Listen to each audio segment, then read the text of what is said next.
L'échange que vous allez entendre est un entretien épistémique. Il s'agit d'une conversation asymétrique dans laquelle on s'intéresse à notre interlocuteur en lui posant des questions. Au travers de celle-ci, nous cherchons à comprendre les raisons qui motivent son avis. L'objectif principal de cette forme de conversation est de passer un moment agréable et mutuellement enrichissant. Salut BLG. Salut. Donc, je t'appelle BLG ou t'as une autre préférence? Non, BLG c'est bien. Bon, bah super quoi. Comment vas-tu? Bah très bien, merci. Bon, tu connais tu connais nos lives Ah non, pas du tout, je suis tombé dessus totalement par hasard. D'accord, ok. Bon, bah l'algorithme fait plaisir les choses, enfin j'espère. Bah ouais. Tu veux que je te fasse un petit rappel parce que c'est un peu atypique par rapport à ce qu'on trouve la plupart du temps sur Internet. Tu sais, c'est pas du débat ou des choses comme ça. Ouais, je veux bien, aussi. Un petit rappel. En gros, la méthode se base sur ce qu'on appelle, ce qui s'appelle l'entretien épistémique, parce que tu connais. En gros, c'est une méthode de discussion asymétrique où le but n'est pas de contre-argumenter, c'est pas du tout un débat. Moi, mon but, ça va être juste de mieux comprendre pourquoi tu penses ce que tu penses, en fait. D'accord. Et c'est un truc qu'on fait, et essayer de tous les deux de se questionner. Moi, en gros, tu vas m'expliquer le truc. Je vais te poser des questions. Je vais essayer de reformuler aussi pour m'assurer que j'ai bien compris et que je déforme pas, parce que c'est des choses qui peuvent arriver. Et voilà. En gros, c'est plus comprendre pourquoi tu penses ce que tu penses. D'accord. Bonjour à tous. Bonjour. Donc, si la méthode te va, écoute, ça me va, c'est parfait. Bon, super. Alors, je sais pas ce que tu... moi, je vois par rapport aux extraterrestres, la vie dans l'univers. Alors, je pense que l'univers est tellement grand, et il y a l'univers qu'on connaît, et il y a l'univers qu'on ne connaît pas, parce que nos propres matériels ne permettent pas de voir au-delà d'une certaine distance. Ouais. Donc il y a ce qu'on connaît, il y a ce qu'on connaît pas. Je pense que mathématiquement c'est tellement grand, tellement vaste, et il y a tellement d'étoiles, donc de soleils, il doit y avoir tellement de planètes qu'on ne voit même pas, que je pense que de la vie extraterrestre, même des civilisations, il doit y en avoir forcément quelque part. De la vie qui nous ressemble, avec on respire, on mange et tout ça, et peut-être de la vie qu'on ne connaît pas, qui vit autrement.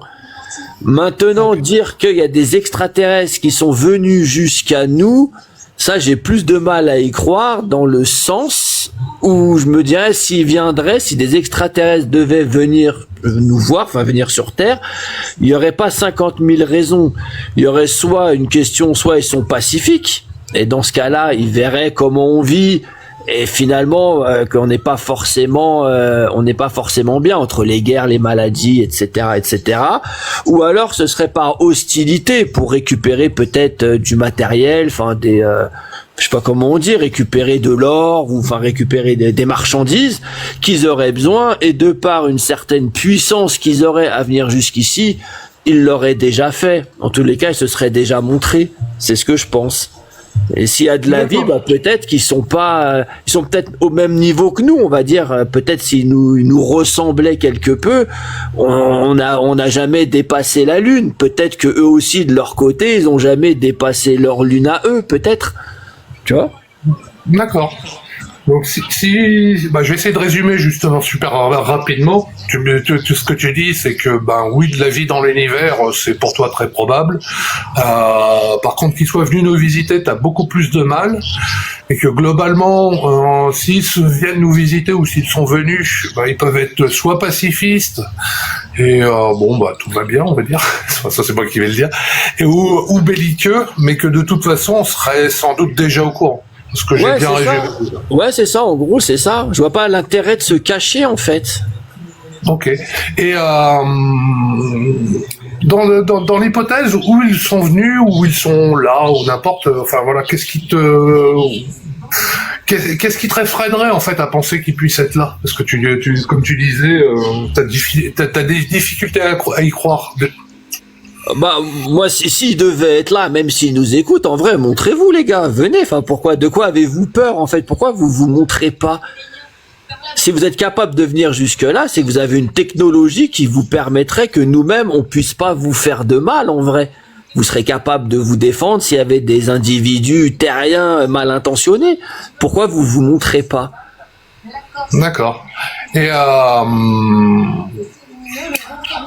mais donc, oui, sur la probabilité qu'il soit là, enfin qu'il soit déjà venu, pas forcément là aujourd'hui, mais... Alors, pendant un moment, je regardais une série, je sais pas si, je crois que ça s'appelait Théorie, je sais plus le nom, avec les Égyptiens, avec tout ça, là.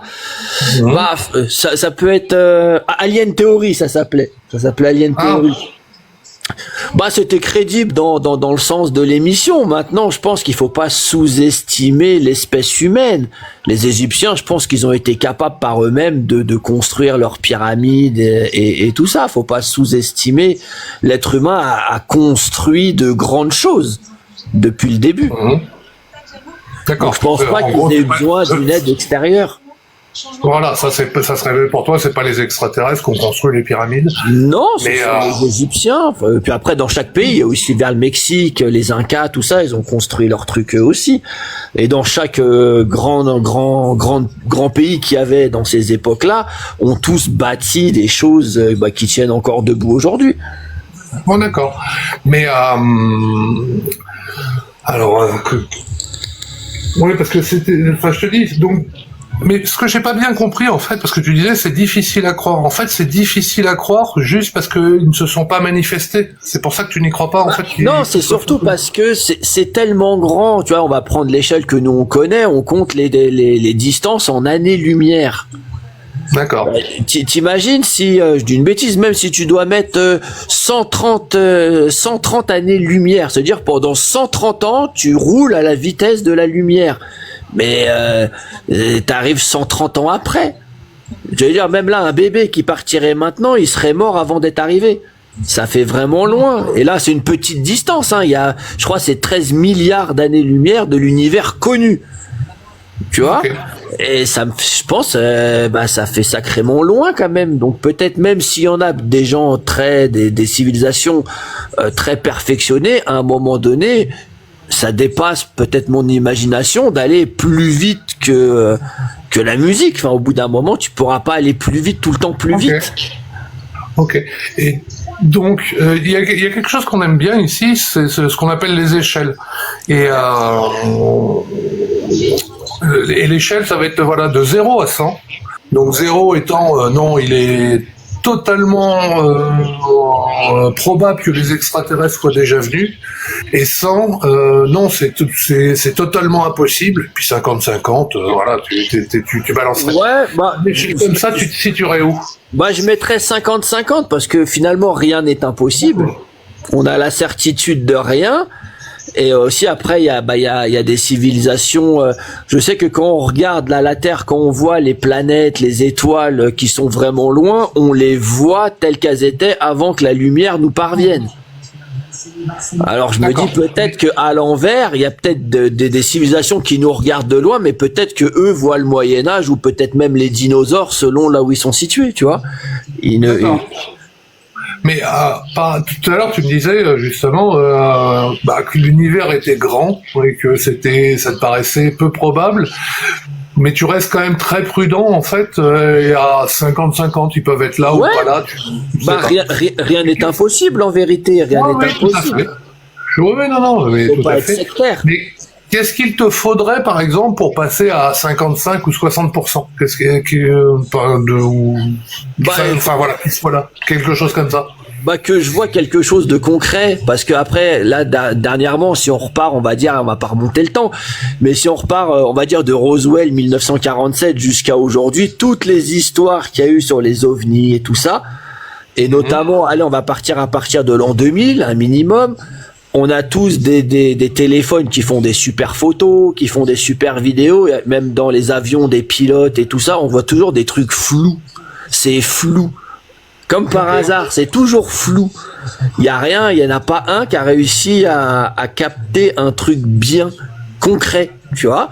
Et à partir de là, c'est compliqué de croire un truc flou. Ouais, d'accord, je comprends bien. Et est-ce que tu as vu, parce que là tu vois il y avait les déclassifications des ovnis, est-ce que tu t'y es intéressé ou globalement c'est quelque chose qui t'intéresse peu? Non, si, bah, ça m'intéresse quand je tombe sur quelque chose comme ça, je lis ou je regarde si c'est un documentaire, des choses comme ça. Après, ça reste des êtres humains, tu vois, les gens ils disent un peu ce qu'ils veulent, tu vois, c'est comme bon après ça a rien à voir, mais quand les gens ne savent pas quelque chose, ils remettent ça de l'ordre du divin. Tu vois, et après tu peux confondre ça s'est même déjà vu quand des fois il y a des gens, ils ont fait des photos, des trucs comme ça, ils montrent des ovnis, bah ils se rendent compte après recherche que bah c'était un ballon météo, que c'était un reflet sur une fenêtre, que c'était des choses comme ça. Donc oui, les gens peuvent être convaincus d'avoir vu ce qu'ils veulent, mais après quand tu fais des recherches, c'est pas forcément un truc extraterrestre en fait. D'accord. Oui, pour toi, il y a de meilleures explications généralement sur ce qu'on voit. Oui. Et mais pour reprendre les dossiers là, généralement, il y a donc je te demandais si tu avais regardé. En gros, c'est les phénomènes non expliqués qui ont été divulgués. Est-ce que c'est enfin voilà, donc c'est pas des phénomènes où les scientifiques ou les personnes ont vu que c'était comme tu disais un ballon ou des choses comme ça. Non bah oui, mais après juste, on n'a pas enfin oui, ça se passe. Bah je pense que c'est un peu le même principe, tu vois, si tu remontes dans le temps, à l'époque, le Moyen-Âge, même avant, dès qu'il y avait, on va prendre l'exemple d'une éclipse. À l'époque, quand il y avait une éclipse, il faisait nuit pendant quelques minutes. Ils se sont pas dit c'est les planètes qui tournent, enfin la lune qui se met devant le soleil, tout ça, et dire c'est l'œuvre de Dieu. De nos jours, on va dire on est un peu plus civilisé, tu vois, on va chercher. Après il y a des choses, des fois on comprendra jamais, et c'est ni un miracle de Dieu, et c'est la science à l'heure actuelle ne l'explique pas forcément, tu vois. D'accord. Je pense, hein. D'accord. Si je résume, en fait, c'est que si on n'a pas d'explication, le mieux, c'est pour le moment de se dire, on n'a pas d'explication, peut-être qu'on en aura une un jour. Continuer de chercher. Voilà, continuer de chercher. Continuer de chercher et ne pas s'arrêter. Voilà, ne pas s'arrêter sur c'est une œuvre divine, ou alors oui forcément c'est des extraterrestres ou un fantôme, peu importe. Mais non, continuer de chercher jusqu'à trouver quelque chose de rationnel, je pense. D'accord. Et est-ce que tu penses qu'on peut sur tous les phénomènes, on peut forcément savoir trouver à un moment? Non. Il peut y avoir quelque chose qui bloque. Non, bien sûr, on peut pas avoir réponse à tout. Il y a des choses, des fois on saura jamais. Comme des fois, tu vois, tu vas prendre quelqu'un qui va être malade, il va être malade longtemps, il aura pris tous les médicaments, il aura fait tous les examens, et sans savoir pourquoi, il va être guéri. Les gens vont te parler d'un miracle, alors que peut-être finalement son organisme, il s'est simplement soigné de lui-même, tu vois. D'accord.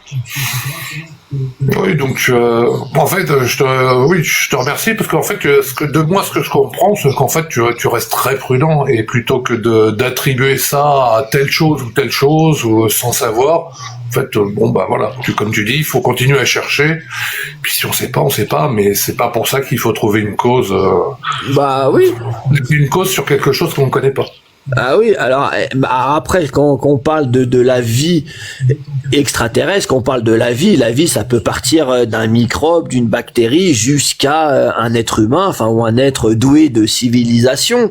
Ça peut être large, et j'avais entendu, je crois c'était sur Encelade ou Titan, une des lunes, ça fait il y a des fissures, il y a un océan en dessous. C'est si demain l'être humain va jusqu'à là-bas, trouve des poissons, des pieuvres, ou des choses comme ça, ok, c'est bien, il y a des pieuvres là-bas, il y a des poissons, mais c'est déjà c'est pas forcément bien pour eux, parce que l'être humain partout où il va, il détruit tout. Et derrière ça, ça changerait quoi à nous d'avoir trouvé des poissons sur une lune, en vrai? Ça va pas servir à grand chose, si ce n'est desservir ces pauvres animaux qui seraient sur cette lune là, tu vois, parce qu'ils serviraient de cobayes, et ils seraient pas bien, alors que là ils vivent peut-être bien leur vie de poisson sur leur lune, tu vois. D'accord, mais quand tu dis ça nous servirait pas, c'est dans quel sens? Bah, c'est dans quel sens tu vas rencontrer des poissons, on va te dire il y a des poissons là-bas. Bah, il y a des poissons, ok, mais ça fait rien. Tu vas pas échanger quelque chose avec un poisson. Tu vas pas. Tu vois, maintenant, je dis une bêtise. Il y a une civilisation pas loin. Hop, tu la trouves où ils te trouvent et tu commences à discuter avec eux, à échanger. Ils vont t'aider. S'ils ont des technologies, peut-être qu'ils peuvent soigner des maladies que nous à cette heure-ci sont incurables. Peut-être que nous on peut les aider sur certaines choses. Mais discuter avec un poisson, je vois pas trop qu'est-ce que ça va changer pour l'être humain, enfin pour la Terre. Dire oui, il y a de la vie ailleurs, mais ouais, si c'est un poisson ou des bactéries, ça n'a pas grand intérêt. D'accord. Bah écoute, je te remercie. Peut-être l'intérêt, c'est de faire d'augmenter nos connaissances, mais effectivement, je comprends ce que tu dis, et ça me paraît clair, effectivement. Ça fait 15 minutes qu'on discute, et du coup, je sais pas si... On a un truc, c'est les questions emportées. Donc les questions emportées, en fait, c'est pas fait pour y répondre tout de suite, c'est fait pour réfléchir après. T'as peut-être quelqu'un de l'équipe, en fait, qui a une question pour toi, je sais pas. Mélanie? Non, pas de questions à apporter de mon côté. Russell, pas de questions non plus. Ok. Et moi non plus, pas de questions. Bon, bah écoute, moi j'ai encore une dernière question, quoi. Ouais, Vu qu'en plus c'était là-bas, tu nous viens de nous découvrir, bah comment ça s'est passé notre discussion? Est-ce que tu as trouvé ça intéressant? Est-ce qu'il y a très intéressant. Non. Très très très intéressant. Et après moi aussi de mon avis, j'aimerais bien avoir ton avis à toi. Alors, il y a juste un truc, je te promets, je le donnerai, il n'y a aucun problème, quoi. Mais en fait, comme on est... En fait, le but aussi de la méthode, c'est d'essayer de comprendre le pourquoi. Et des fois, tu sais, donner l'avis, en fait, c'est aussi fausser si la personne sait. C'est pas faux, c'est pas faux. Voilà. Mais par contre, si tu restes jusqu'à la fin, je te promets, je le donnerai. Ça sera très rapide, mais il n'y a pas de souci, quoi. Ok, bon, en tout cas, je vais rester. Bon, bah écoute, en tout cas, je te remercie d'être monté, d'avoir... je t'en prie, avec grand plaisir. C'est cool. Je m'abonne parce que c'est même très bien. J'ai pas... Hop, voilà. Ouais, bah écoute, Comme ça, je retomberai peut-être dessus sans que ce soit vraiment du pur hasard et que TikTok... Ouais. Et pour info, en fait, les lives, on les fait tous les dimanches de 16h à 19h, en gros. Et les échanges de semaine en semaine, voilà. D'accord, très bien. Voilà. Et merci. Merci. Par contre, si tu peux me redescendre pour donner la parole à quelqu'un d'autre, je sais pas trop le faire. Je vais envoyer le téléporteur. Voilà, on va te téléporter, mais juste pour que tu le saches, c'est quand tu cliques sur ton icône, en haut à droite, t'as un petit plus ou un petit bonhomme. Si tu cliques dessus, tu peux redescendre. Ah, quoi que ça a changé maintenant, je crois que c'est... Non, j'ai pas ça, non, j'ai microphone, caméra. Ah, attends, oui, ils viennent de changer le menu. Bon, c'est pas grave. Quand tu dessus, tu auras géré et tu peux... Enfin, t'as déconnecté. Voilà. D'accord, ça bon marche. retour sur Terre. Merci. De la navette. Bonne soirée. Merci beaucoup. Salut.